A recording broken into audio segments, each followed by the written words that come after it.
really stop to think about the incredible physics engine that's running inside you right this very second? I mean, from the energy powering your thoughts to the way you're hearing my voice, your body is just this masterpiece of physical principles at work. So here's a fun one for you. What could you, a classic steam engine, and a bat possibly have in common? Well, the answer is that you're all playing by the same fundamental rulebook of physics. And today we're going to take a quick tour through thermodynamics, biomechanics, and wave physics to see exactly how. First up, let's talk about the engine of life and explore the thermodynamics humming away inside of you. You see, unlike a perfectly sealed container, what a physicist would call an isolated system, we are what's known as open systems. And that just means we're in this constant dynamic conversation with our environment. We take in food, we swap gases with the air, we release energy as heat. We are fundamentally and always connected to the world around us. And this brings us to one of the cornerstones of all physics, the first law of thermodynamics. This is the ultimate law of conservation. It basically says your body doesn't just create energy out of thin air. Nope. Instead, it does something even more brilliant. It converts it from one form to another. That chemical energy in your lunch becomes the mechanical energy you use to walk around. But here's the catch. Not all the energy inside you is actually usable. It's kind of split into two types. You've got free energy, which is the good stuff we can harness to do work, like lifting a book or sending a nerve signal. And then there's bound energy, which, well, it can't be used for work and just kind of gets lost as heat. And that leads us straight into the famous second law of thermodynamics. You can think of it like the universe's own efficiency tax. It tells us that no energy conversion is ever 100% perfect. Every single time your body does anything, a little slice of that energy is unavoidably lost as heat. It's exactly why you get warm when you exercise. That's just the thermodynamic cost of doing business. So, and this is a really crucial point, a living thing is not in thermodynamic equilibrium. Equilibrium is a state of maximum chaos, maximum entropy, with zero free energy left to do anything. For us, that's death. Instead, we live in this dynamic, steady state, constantly burning energy to maintain order and fight against that relentless pull of entropy. Life really is a constant battle for order. So how does all that energy actually become action?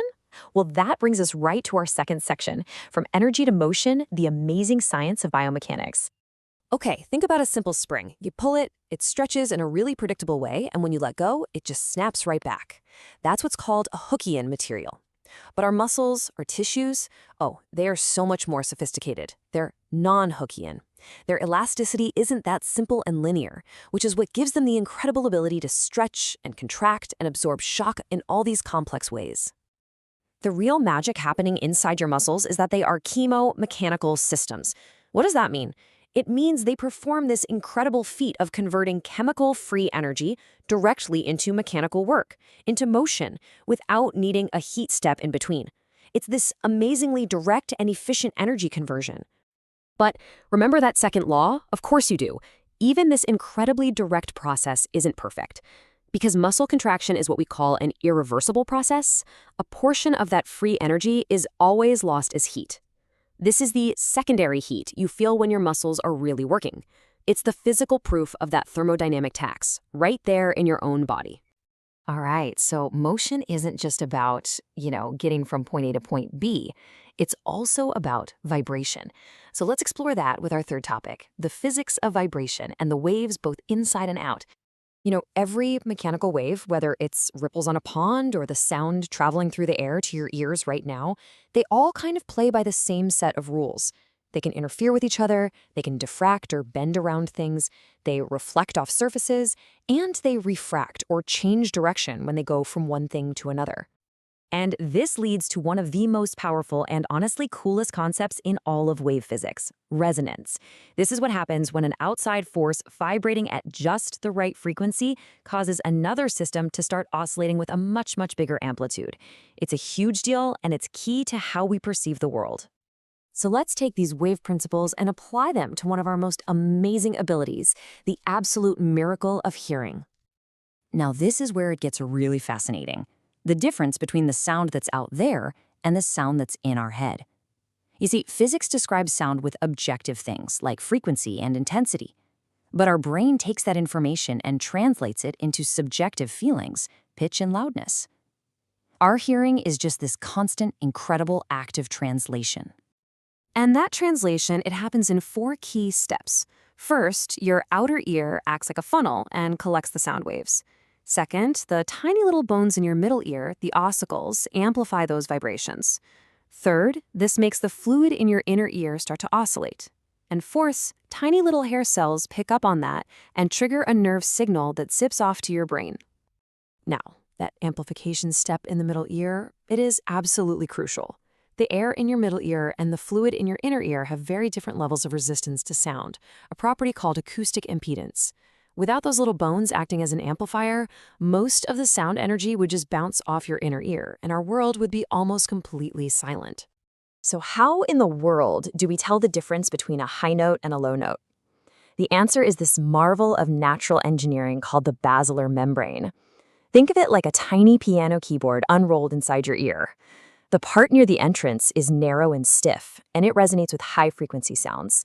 And the part at the far end is wider and more flexible, so it resonates with low-frequency sounds. A different spot for every note is incredible. But what if I told you that the entire world of sound that you experience is just a tiny, tiny slice of what's actually out there? Our hearing range is pretty impressive for sure, but it is limited. We can typically only hear frequencies between about 20 hertz on the low end and 20,000 hertz on the high end. But outside that little window is this vast acoustic world that we are completely deaf to. Below what we can hear, there's infrasound. Elephants use these deep, powerful rumbles to communicate over miles. They're having conversations we can't even perceive. And way above our hearing is ultrasound, which is famously used by bats and dolphins for echolocation, letting them literally see their world with sound waves. And we've actually learned how to harness these invisible sounds. We use ultrasound in medicine for sonography, to see inside the body, and even for lithotripsy, to blast kidney stones apart without surgery. The exact same physical principles that let a bat find a moth in the dark now help us heal. So from a thermodynamic engine to a biomechanical machine to a super sophisticated wave detector, your body is a walking, talking demonstration of universal physical laws. Which kind of leaves us with one final thought to chew on. If all of this is happening just beneath the surface, what other invisible forces are shaping your experience of the world right now?